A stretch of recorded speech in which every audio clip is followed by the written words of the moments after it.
Jumpa kembali di MTT Journey Life Story Inspiration of Life dengan tema berdoa itu bukan ritual doa, bukan curahan hati, dan bukan juga bisikan dari jiwa, tetapi dialog dengan Tuhan melalui firman-Nya.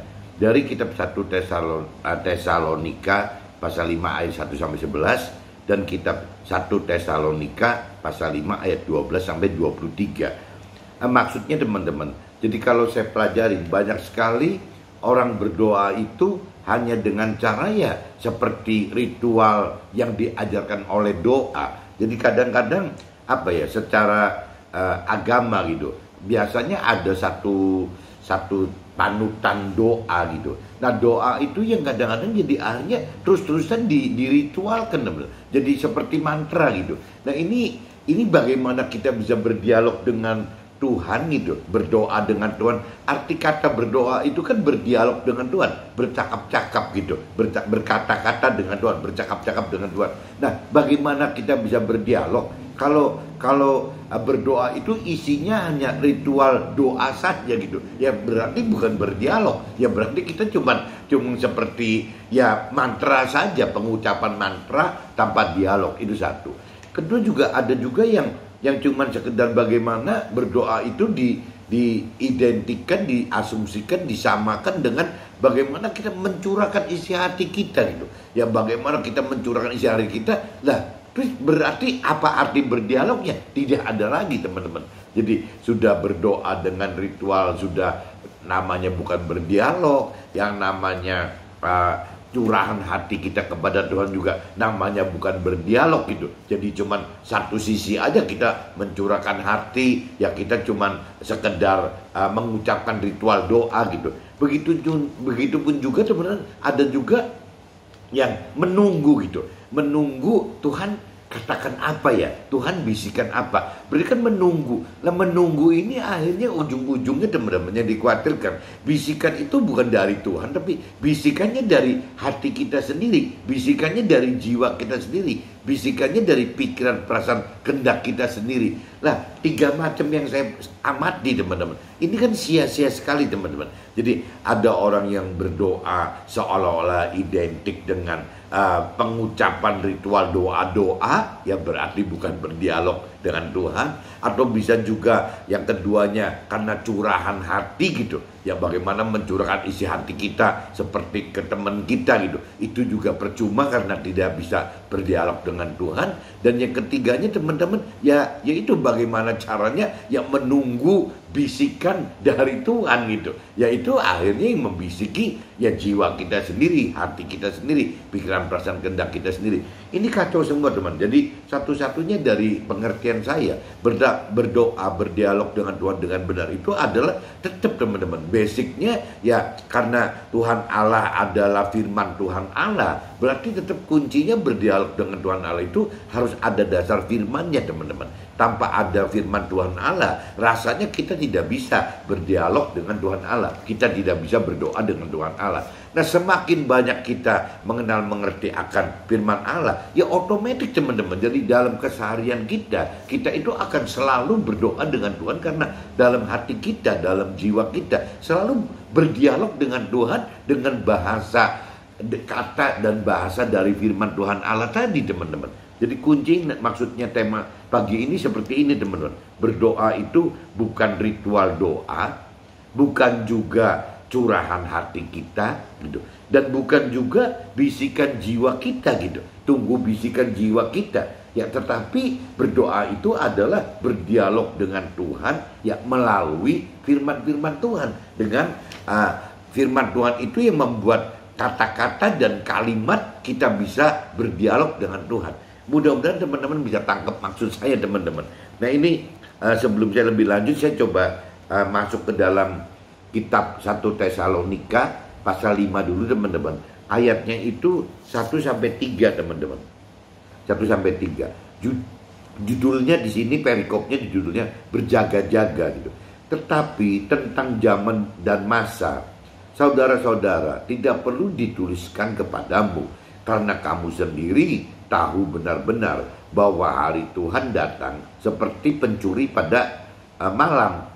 apabila mereka mengatakan semuanya damai dan aman, maka tiba-tiba mereka ditimpa oleh kebinasaan, seperti seorang perempuan yang hamil ya ditimpa oleh sakit bersalin. Nah, mereka pasti tidak akan luput gitu. Nah, ini dari firman Tuhan 1-3 ayat 1-3 bunyinya gitu.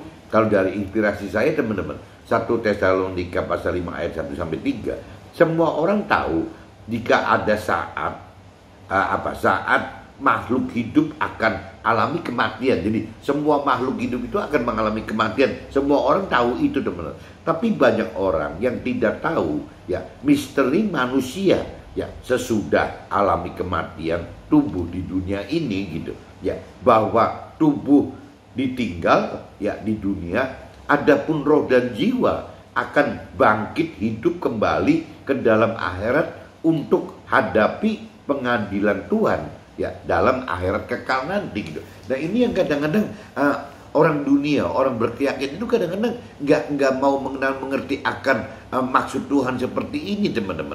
Tuhan yang jadi ribut sendiri seolah-olah manusia, kamu ini bukan terdiri dari tubuh dan jiwa saja, tetapi ada rohnya gitu. Jangan persamakan kita manusia itu sebagai tubuh dan jiwa makhluk-makhluk yang lain ya, seperti binatang juga gitu. Manusia itu paling beda sendiri. Ciptaan manusia itu memang diciptakan oleh Tuhan secara khusus, ada roh. Nah, roh ini yang membuat kita tidak bisa mati di dunia ini teman. Kita akan bangkit kembali di akhirat dan tinggal menghadapi pengadilan Tuhan ya, mendapatkan penghukuman ke dalam neraka gitu kalau kita tidak melakukan firman, atau masuk ke dalam surga apabila kita melakukan firman. Benarnya kunci hidup manusia itu seperti itu teman-teman. Beda sekali dengan makhluk lain atau beda sekali dengan binatang gitu, yang lebih real seperti itu.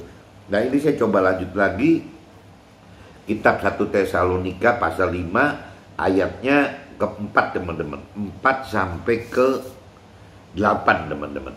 Nah, ini saya coba bacakan dulu. Tetapi kamu saudara-saudara, kamu tidak hidup di dalam kegelapan, sehingga hari itu tiba-tiba mendatangi kamu seperti pencuri. Karena kamu semua adalah anak-anak terang dan anak-anak siang. Kita bukanlah orang-orang malam dan orang-orang kegelapan. Sebab itu, baiklah jangan kita tidur seperti orang-orang lain, tetapi berjaga-jaga dan sadar. Sebab mereka yang tidur-tidur waktu malam dan mereka yang mabuk waktu malam. Tetapi kita yang adalah orang-orang siang, baiklah kita sadar ya, berbajukan jirah iman, kasih, dan berketopongkan pengharapan keselamatan. Nah, ini diinspirasi saya teman-teman. 1 Tesalonika pasal 5 ayat 4-8, butuh pengenalan serta pengertian firman Tuhan agar kita tahu apa yang harus kita lakukan selama hidup di dunia ini gitu. Hidup di dunia adalah proses transformasi dari manusia duniawi fana yang sementara menjadi manusia rohani kekal yang tetap. Nah, ini teman-teman harus sadar bahwa Tuhan itu akan jadikan kita manusia-manusia rohani yang bukan manusia duniawi lagi teman-teman. Ini yang mesti bedanya antara orang dunia dengan orang berkeyakinan. Maksudnya orang yang mengaku percaya Tuhan, mengenal Tuhan, tapi tidak dengan cara benar gitu. Itu namanya orang berkeyakinan. Orang dunia dan orang berkeyakinan sangat bertentangan teman-teman dengan apa yang Tuhan rancang dan hendaki gitu. Nah, ini saya coba masuk lagi ke 1 Tesalonika pasal 5 ayat 9-11 teman-teman.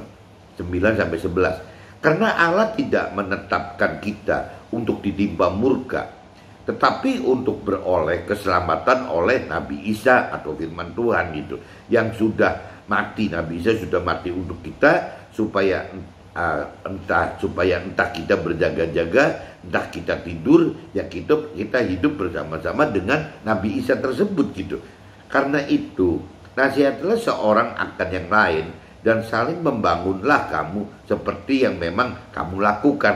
Nah, kalau saya baca di inspirasi saya teman-teman, 1 Tesalonika pasal 5 ayat 9-11, Tuhan rancang serta kehendaki agar kita mau dan mampu lakukan firman sehingga dapatkan keselamatan kekal dan damai sejahtera di akhirat, serta hidup bersama Tuhan di dalam surga. Jangan sampai kita terpengaruh kehidupan orang-orang dunia dan orang-orang berkeyakinan tadi, teman-teman, yang bertentangan dengan kehendak Tuhan tadi gitu. Nah, saya coba lanjut lagi di firman-Nya 1 Tesalonika 5 pasal 12 sampai 13, teman-teman. Perikopnya judulnya berubah, ya, nasihat-nasihat. Kami minta kepadamu, saudara-saudara, supaya kamu menghormati mereka yang bekerja keras di antara kamu, yang memimpin kamu dalam Tuhan dan menegur kamu, gitu. Dan supaya kamu sungguh-sungguh menjunjung mereka dalam kasih karena pekerjaan mereka. Hiduplah selalu dalam damai seorang dengan yang lain. Itu ayat 13-nya bunyinya gitu, teman-teman. Nah, kalau diinspirasi saya, 1 Tesalonika pasal 5 ayat 12 sampai 13, belajar untuk mau mencari Tuhan dan firman Tuhan dengan mau membaca kitab suci dan buku-buku rohani, serta mau dengarkan khotbah dan sharing-sharing rohani, dan juga mau untuk bersaksi kepada sesama akan hidup kita bersama Roh Tuhan dan melakukan firman Tuhan. Itu tugas kita seperti itu, teman-teman. Saya coba lanjut lagi di 1 Tesalonika pasal 5 ayatnya yang ke-14 sampai 15, teman-teman. Kami juga menasihati kamu, saudara-saudara, tegurlah mereka yang hidup yang hidup dengan tidak tertib. Hiburlah mereka yang tawar hati, belalah mereka yang lemah, sabarlah terhadap semua orang. Perhatikanlah supaya jangan ada orang yang membalas jahat dengan jahat, tetapi usahakanlah senantiasa yang baik terhadap kamu masing-masing dan terhadap semua orang gitu. Nah, kalau diinspirasi saya, teman-teman, 1 Tesalonika pasal 5 ayat 14 sampai 15, Tuhan kehendaki kita tidak hanya pelaku firman saja, tetapi kita juga dikehendaki sebagai alat Tuhan dalam beritakan kebenaran firman Tuhan gitu, ya, melalui kesaksian hidup kita, dengan harapan kita tidak hanya masuk ke dalam surga hanya sebagai warga surga biasa saja, tetapi kita mau menjadi keluarga Tuhan di dalam kerajaan surga, di dalam surga. Jadi Tuhan mengharapkan kita itu tidak cuma pelaku firman, teman-teman. Kalau pelaku firman kan cuma ujung-ujungnya masuk surga gitu, jadi warga surga biasa. Tapi Tuhan pengen kita ini menjadi alat Tuhan, supaya kita bisa waktu masuk ke dalam surga tidak hanya menjadi warga surga, tapi menjadi keluarga Tuhan di dalam kerajaan surga tadi, teman. Apabila kita memberikan kebenaran firman Tuhan kepada sesama kita. Jadi tugasnya dua, teman, kita hidup. Satu, melakukan firman Tuhan untuk diri kita sendiri, dan kita menjadi alat Tuhan gitu, untuk Tuhan gitu. Kita hidup untuk Tuhan dalam hal Tuhan ingin kita memberikan kebenaran firman Tuhan kepada sesama kita, agar sesama kita juga diselamatkan gitu. Kuncinya itu, teman-teman. Nah, ini kalau saya baca lagi yang terakhir, teman-teman, di kitab 1 Tesalonika 5 ya, ayat pasal 5 ayatnya 16 sampai 23, teman-teman. Ini yang terakhir nih, ayatnya 16 sampai 23.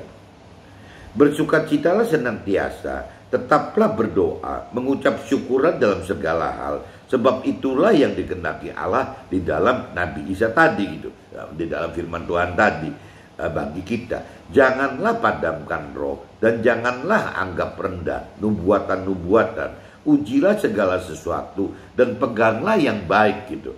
Jauhkanlah dirimu dari segala jenis kejahatan. Semoga Allah damai sejahtera menguduskan kamu seluruhnya, dan semoga roh, jiwa, dan tubuh kamu, tubuh kita terpelihara sempurna dengan tak bercacat pada kedatangan pengadilan Tuhan nanti, teman-teman. Jadi ini yang dicantumkan itu. Sebenarnya ini masih ada ayat 24 sampai ke 28, teman, tapi saya tidak bacakan gitu. Nah, ini saya langsung masuk ke inspirasi saya aja. 1 Tesalonika pasal 5 ayat 16 sampai 23. Tetaplah berdoa dan belajarlah berdoa dengan benar. Berdoa adalah berdialog dengan Tuhan. Dialog butuh kata dan bahasa yang sama, yang dari firman Tuhan gitu. Kalau enggak bisa berdialog dengan Tuhan, teman-teman. Dan apa? Jadi jika kita berdoa itu hanya seperti curahan hati saja ya, atau menunggu bisikan dari jiwa kita, dari pikiran perasaan kehendak kita, ya itu akhirnya konyol teman. Dan tadi dikatakan juga kalau berdoa itu hanya ritual dengan apa? Dengan kalimat-kalimat doa yang diciptakan oleh manusia itu, ya akhirnya kita tidak pernah bisa berdialog dengan Tuhan, teman-teman. Nah ini jadi intinya gitu ya, jangan sampai kita berdoa itu hanya seperti curahan hati, atau tunggu bisikan hati kita atau jiwa kita, atau berdoa secara ritual doa gitu yang diciptakan manusia. Dan ya balik lagi, maka itu bukan berdoa sebenarnya, teman. Bukan berdialog dengan Tuhan. Berdoa itu butuh kenal dan mengerti akan firman Tuhan. Tanpa kita mengenal mengerti akan firman Tuhan, kita tidak akan mengenal mengerti akan perbendaharaan kata gitu untuk berdoa, teman-teman. Jadi firman Tuhan itu adalah kata-kata dan kalimat yang bisa kita gunakan untuk berdialog dengan si Tuhan Allahnya gitu. Seringkali saya sharingkan, teman-teman, seperti jangankan kita dengan Tuhan Allah gitu, kita dengan teman kita yang di luar negeri gitu. Ya contohnya kita berteman atau bersaudara, ada saudara teman di luar negeri gitu. Misalnya orang mana? Misalnya orang Jepang gitu. Kita punya teman atau saudara orang Jepang. Nah, bagaimana kita bisa berkomunikasi dengan orang Jepang apabila kita sendiri tidak memiliki kosakata atau kalimat bahasa Jepang gitu? Terus kita bagaimana bisa bicara, berkata-kata, bercakap-cakap, berdialog dengan si teman atau saudara kita di Jepang? Itu kan nggak bisa, teman-teman. Sebaliknya sama, teman. Kalau seandainya teman kita atau keluarga kita di Jepang itu tidak menguasai bahasa Indonesia, tidak menguasai perbenaran katanya bahasa Indonesia, tidak pernah tahu grammarnya bahasa Indonesia gitu. Lah bagaimana si orang Jepang tersebut yang teman atau saudara kita itu bisa berdialog, bisa berkomunikasi, bisa bercakap-cakap, bisa berbicara dengan kita? Intinya kan gitu, teman-teman. Jadi kalau kita ngebayangin, kalau kita mau bisa berdialog, berdiskusi, bercakap-cakap, ngobrol gitu dengan teman kita atau keluarga kita yang di luar negara kita gitu, ya kita satu-satunya harus belajar bahasanya itu, teman-teman. Kita harus belajar bahasanya mereka, atau mereka harus belajar bahasanya kita. Kalau tidak bisa nyambung, teman. Atau kita komit ya belajar bahasa Inggris misalnya gitu sebagai bahasa internasional, sehingga kita orang Indonesia belajar bahasa Inggris, ya yang namanya orang Jepang juga belajar bahasa Inggris. Lah baru bisa ada komunikasi, teman-teman. Nah, kita dengan Tuhan itu sama, teman-teman. Jadi Tuhan itu, karena Tuhan katakan Tuhan Allah, katakan bahwa firman Tuhan Allah itu Tuhan Allah gitu. Jadi satu-satunya ya kita yang belajar bagaimana pakai bahasanya Tuhan Allah gitu, bukan Tuhan Allah yang pakai bahasanya manusia. Kan kebalik, teman-teman. Kita yang mesti pakai kata-kata dan kalimat ya dengan bahasanya Tuhan Allah. Nah, bahasa Tuhan Allah itu cuma ada di firman Tuhan Allah aja, teman-teman. Jadi kalau kita tidak mengenal, tidak mengerti akan firman Allah, rasanya berdialog, berdoa dengan Tuhan itu susah, teman-teman. Nah, ini yang mesti kita hati-hati, ya jangan sampai diarti katakan berdoa itu hanya sekedar ritual gitu, ritual doa-doa yang diciptakan oleh manusia. Itu kan konyol, teman-teman. Kedua, jangan sampai berdoa itu disamakan dengan mencurahkan isi hati kita gitu kepada Tuhan. Itu juga akan sia-sia, teman-teman. Dan yang ketiganya, jangan sampai ya kita berdoa itu menunggu bisikan dari apa yang ada di hati kita, apa yang ada di jiwa kita. Nanti ujung-ujungnya isinya itu cuma pikiran, perasaan, dan kehendak kita sendiri, teman-teman. Nah, ini mudah-mudahan teman-teman tahu bahwa ya kita jangan sampai jadikan berdoa itu masuk kategori 3 tadi, teman-teman. Istilahnya jangan sampai jadikan ritual gitu, ritual doa yang tertulis. Jangan sampai hanya menjadi curahan isi hati saja, atau jangan sampai hanya menunggu bisikan jiwa kita. Oke, teman-teman, see you, bye-bye.